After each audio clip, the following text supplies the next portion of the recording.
Podcast. I'm your host, Owen, and today we're going to be talking about the Buffalo Bills. No real shocker there.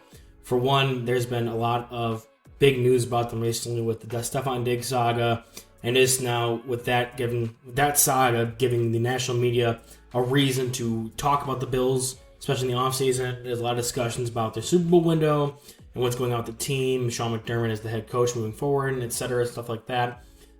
So that's probably the main reason why I'm making this topic right now, and I'm really kind of fired up after having watched a couple clips from the Colin Cowherd Show and First Things First, and a couple other places that have covered the Bills in the wake of the Stefon Diggs drama, but also just because the Buffalo Bills videos I do typically do the best for the channel, so we're going to try to ride that wave a little bit with how popular it is to talk about them right now. So we're going to be discussing the Buffalo Bills OTAs drama and other things around that, responding kind of, and really supporting arguments against what these people on these talk shows are talking about. So let's just get right into it. No, Stefon Diggs was not at OTA practices yesterday, which were mandatory workouts. He was at the building, talked to the staff and things like that, and then left, didn't actually participate. Josh Allen, Von Miller really played damage control and really were like, hey, this isn't a big deal. It's not football related. Everything's fine. Josh Allen has had this notoriously strong relationship with Diggs up until that last playoff game against the Bengals, where Diggs was mad he wasn't getting targets in the decisive game that ended their season.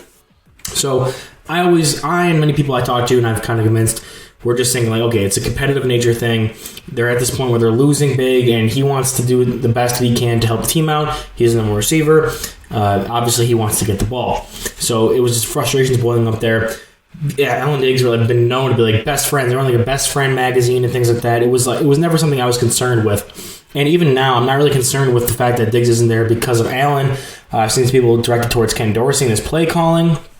I just think it was. I don't even want to speculate on what it could have been because I have no idea.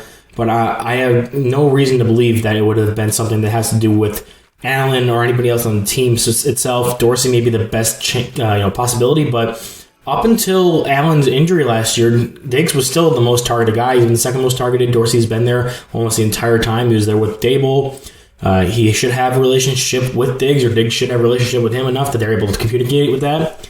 And I have been a really big, supporter of the Ken Dorsey leap from year one to year two, kind of like how Dable did.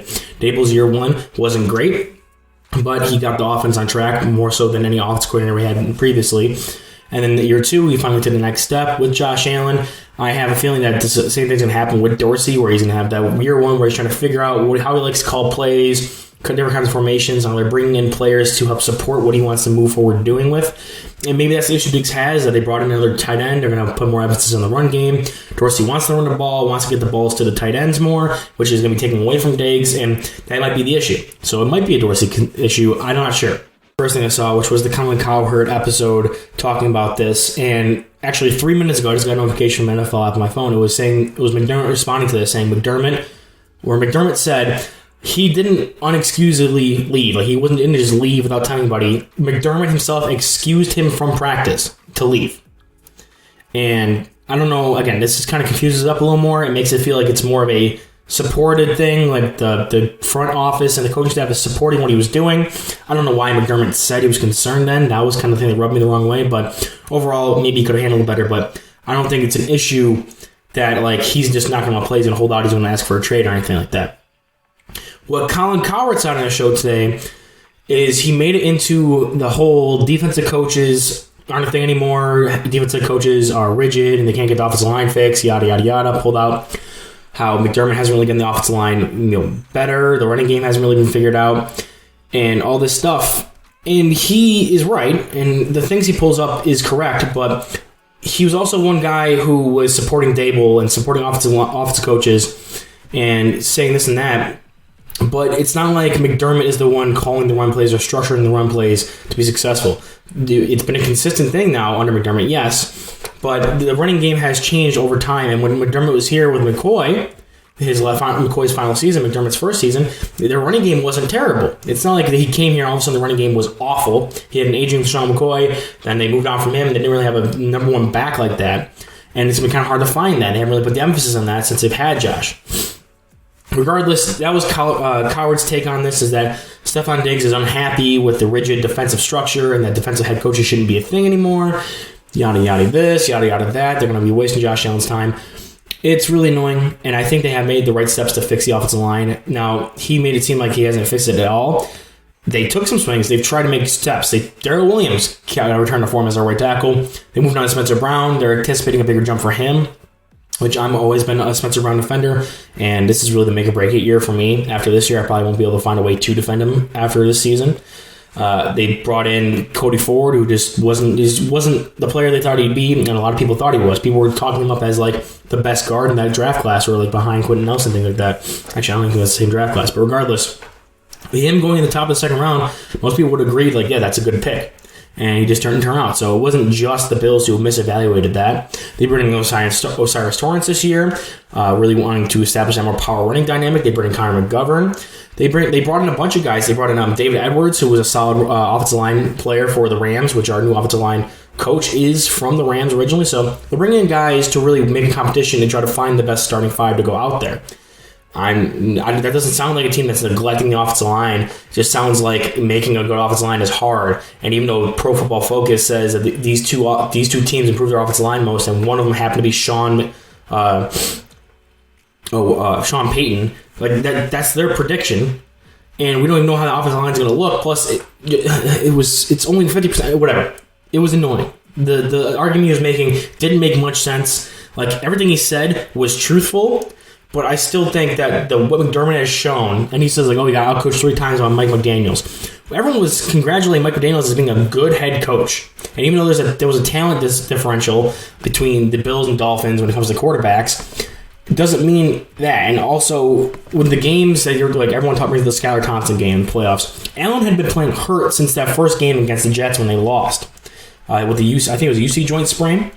And I actually brought up their stats here to be able to bring it up. And that's why another thing people were talking about was that stop getting the ball. And this brings me into the First Things First episode that we're just watching. It is released on their YouTube. They usually cut it up and show it. They had a 7-minute segment talking about the Bills, and the Bills fans should be worried. And yeah, I am worried. I'm worried that we haven't gotten a Super Bowl yet, but also it's hard to get a Super Bowl.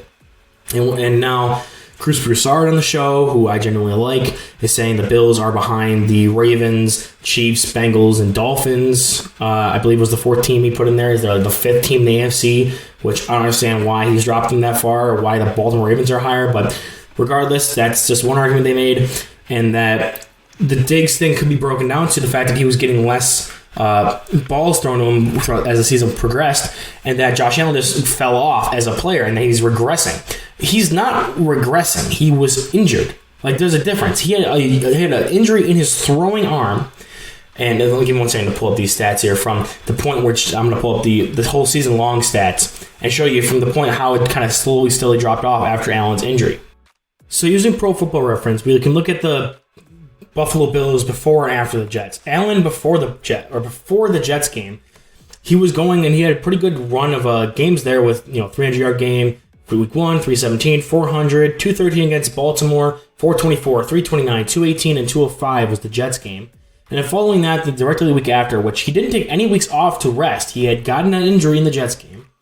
And then they immediately went and played Minnesota to an overtime loss, which was a 330-yard attempt or game by him. That was 197, 253, 223, 147, 304 against Miami, 172, and 254 against New England to end the season.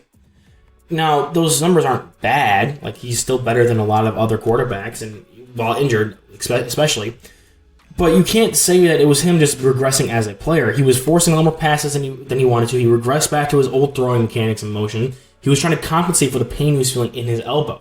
And then following that New York Jets game, Diggs had 5 receptions for 93 yards in that game, 12 for 128 against Minnesota, 4 for 48, 8 for 77, 7 for 92, 3 for 37, 5 for 60, 2 for 26, and then 7 for 104 against the Patriots. And you go to look at the playoffs, 7 for 114 against the Dolphins, and then 4 for 35 against the Bengals. So as they go against teams that have better defenses like the Bengals did, Diggs was struggling to get the ball more, and that's when you see the explosion in the offseason, things like that, where Allen isn't getting them the ball enough, and it's just the offense isn't firing as well as it was earlier on. And there's a specific point you can point to, like where Allen starts to fall off is after the Jets game. Diggs stops getting double-digit targets and double-digit receiving yards or receptions following that Jets game. And then we can even look at a guy like Gabe Davis. who I haven't even looked at this yet. So this is going to be a cold reading. He was the big whipping boy for everybody, having fallen off, not really stepped up to be the number 2 receiver. But prior to that Jets game, week 1, 4 for 88 and a touchdown, 3 for 37, 1 for 13, 3 for 171 against Pittsburgh. That was the big one. 3 for 74, 2 for 35, 2 for 33 was the Jets game. 2 for 33 was the one that ended there. Then after that, again, the Minnesota game where it was just throwing everywhere was 6 for 93, 5 for 68, 4 for 38, 2 for 15, 3 for 31, 4 for 56, 3 for 45, and 3 for 39. So you see another thing where it's like Davis had these big games early in the season, and the only big game he had after that Jets game was the Vikings game, which the Vikings had a notoriously bad defense last year, and everyone was kind of popping off in the passing game for that one. Even the Vikings offense was. So you see a trend that after this Jets game, after the Allen sustained that injury, the passing game has kind of started to suffer. Now with a fully healthy Allen again, where he's not going to have this labored throwing motion and being regressing because he's forced to compensate for the pain he's in, you're going to have that offense return to form. Ken Dorsey with another year under his belt to play with that. Another passing weapon with Dalton Kincaid, so Davis doesn't have to press to be that short to medium range guy. Diggs being upset because he didn't get as much targets in the year shouldn't be a viable one, and people talking about how the Bills are going to regress now because they regressed at the end of last season. The panic meter is there because Diggs is throwing a fit and not showing up to OTAs even though he's been there today and was excused by the coaching staff yesterday. I think it's overblown. The fact that people are considering the Bills to be not even a top 3 team in the AFC now anymore. Like, I understand number 3 would probably be where I'd put them right now with the Bengals having proven they could beat the Bills consistently. And the Chiefs obviously need to get knocked off before anyone can put them above them. I felt like people putting the Bills above the Chiefs last year was an issue. And that's kind of where it got to them, where, going into the season, the preseason Super Bowl favorites are usually never the winner. And I feel like now they're in kind of that underdog situation again where everyone's doubting them. There's all this stuff going around, and they're kind of the only attention they're really getting is negative attention. And they're back in that situation where they are the hunters, not the hunted. Allen's going to be healthy again, another year in Dorsey. Diggs, hopefully this can all be cleared up by the end of the week or next week or by the time preseason gets here with actual off-season camps and stuff like that, or like what's it called? Training camp. Once training camp gets here. And if it's truly and genuinely not a football issue, the Bills should be just as good, if not better, than they were last year. And they had a great regular season record. They've added a better pass rushing rotation to go along with Von Miller, who should be back for week 1. They brought in Leonard Floyd. I have concerns about the middle linebacker, but the linebacker position really isn't that high of importance in the Bills' scheme. It's mostly DB, safeties, and then a rotational pass rush. The linebackers are like very much the afterthought. And if they can just get a guy like Dorian Williams or Terrell Bernard or somebody else they've invested into to step up and take over as that number 2 linebacker next to Matt Milano, then they should be fine. And they also dealt with so many injuries last year. The fact that they had a great record in the regular season is astonishing. So if the ball bounces one way or another, they get some better luck than they did last year when it comes to health. That offensive line, the pieces they added to it, I am confident is going to be better than last year's offensive line. And as long as Allen doesn't get hurt, and now they have this more intense importance on the run game, so that way Allen doesn't get hit as much, I have a really good feeling this team's going to be better than they were last year. I think it's overblown. People just need stuff to talk about. Diggs potentially just did this just to get the attention, but I doubt that the team would have dismissed him for that. So I don't know what could be going on there. I just know that all the stuff that's covering them right now is kind of overblowing it, and I understand that they need to do that just to get the eyes on their product and attention like that. Because, right now the NBA Finals just ended, and my Denver Nuggets just won the championship, which is another reason why I've kind of been taken off of this. I've been absorbed with the basketball talk and things like that. So I haven't really been as consistent posting things. But, the NBA championship's over. The MLB is not really the hot ticket item anymore as it used to be. The NFL has OTAs, and now you're getting a singular talking point from OTAs, and you're like, oh, we got to beat this in the ground. Is this something big for the Bills for their regular season? Is their Super Bowl window closed? Should they move on from Sean McDermott as head coach? It's like, no. And I see the fans also saying these things. Like the Buffalo Fanatics, I had a whole video after the end of the Bengals playoff loss where it's like, fire the coach, fire this person, cut this person, trade that person. I'm like, calm down. We've been a consistently good regular season team. And this is where people attack me and are like, you're just accepting mediocrity. No. We have been a consistently good regular season team. When we go into the playoffs, we're always talked about they could come out of the AFC. People can pick us and go to the Super Bowl, and it's not a crazy pick. Like if you picked last year, I'm trying to think of the wild card teams. like if you pick the Chargers or the Jags, if you go to the Super Bowl, people would be like, probably not. Because it's usually the Bills, Chiefs, Bengals. Those are the three you can pick out of the AFC, and you're like, yeah, those are good bets to make the playoffs. This could be their year. Especially the Bills and Bengals. Chiefs it's always their year.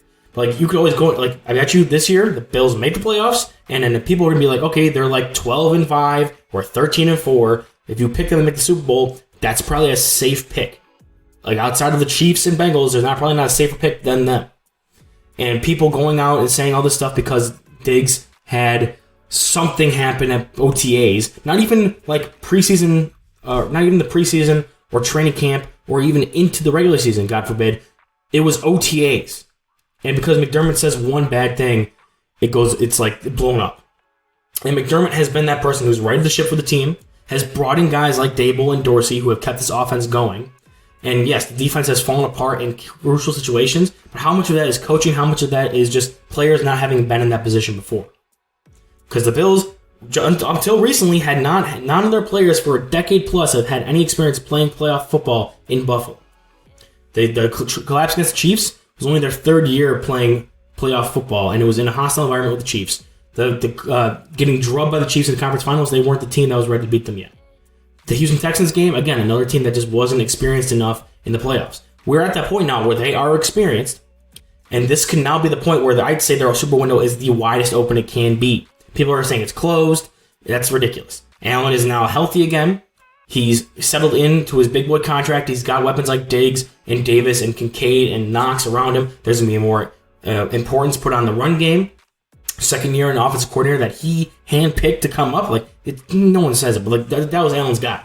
Allen brought him in. He's going to be working with that guy. And now we go from having Ken Dorsey being talked about as a potential head coaching candidate to, is he even that good? And is he pissing off Diggs? I feel like he'll be fine. I feel like this year, more than any other year previous, has been their chance to win it all. Last year, you had the Bengals coming off a Super Bowl run and the Chiefs being the Chiefs, and this great, big signing from Von Miller, and then injuries just kind of derailed the season from the get-go. Week 2, Micah Hyde was done for the year. You had the DeMar Hamlin thing. Jordan Poyer was banged up most of the season. Allen was banged up most of the season. There was just the offensive line. They were passing out against Miami. It was just a kind of a, and we were the preseason favorites coming. It was one of those seasons where there was a lot of hype because they were the exciting team to talk about, and then when they didn't meet those expectations by losing to another great team in the Bengals, it's because they didn't meet the Super Bowl sweep, go 17-0, and then win the Super Bowl hype. It's a failure, and now everyone's questioning their Super Bowl window. This is the year to do it. I would say I think this is their year. Personally, I feel the best about this year than I did any other year previously, even last year. And I'm tired of people in the national media trying to find anything to grab onto and talk about, and then stretching that to meet the agendas they want to fill, whether that's defensive head coaches aren't a thing anymore, Chiefs, Bengals, Ravens, whoever you want to pick, are the team to beat in the AFC now or are going to be above them because they're tired of talking about the Bills. Josh Allen, talking about Josh Allen and other things like that with quarterbacks. Their Bills are being stretched right now because they're the only thing that can be talked about because of the Diggs drama, and they're being able to stretch that into talking about talking points they want to touch about on football anyway in this dry spell of sports coverage we have. So it just pissed me off a little bit. I wanted to record this just to get this out there, not only to get an episode out there, but also just to give my thoughts on it as a Bills fan and also being a fan of these shows that are talking about this stuff. So, I'm not a fan of the coverage, but the game's going to be played. We're going to actually get to see what's going on here, and I'm confident Diggs will be a Buffalo Bill when the season starts. The Buffalo Bills will still win the AFC East. Buffalo Bills will make the playoffs, and I am almost as confident as I've ever been before that the Bills are going to make a Super Bowl this year. And I think more confident, actually. I said it before, I'll double down on it now. I am more confident this year than I am any other year that the Bills will take that next step, regardless of how good the division has been or how much the division has improved. So that's it. That's my thoughts. Enjoy this Buffalo Bills drama rant. I had a focused idea when I came into this, and then I just kind of got more and more rage-filled as the episode went on, and now I'm just kind of rambling at the end here. So if you enjoyed this, go check out everything else I've posted on this channel, other Buffalo Bills content or draft content. Real quick update, I'm going to be still writing for Defiant Takes Football. If you're interested in summer scouting things for the NFL draft for 2024 or even college football, all my stuff that's going to be covering that is going to be over on Defiant Takes. I'm going to be writing articles for them there that cover that kind of stuff. While here, we're going to be doing some more fun football-related stuff. We're just talking like this, nothing really covering college football or the 2024 NFL draft. So all my content that pertains to that will be at Defining Things Football, at least for the remainder of this summer. So if you're interested in any of that, check that out. Helps me out, helps out Defining Takes. And yeah, I'll see you guys in the next one.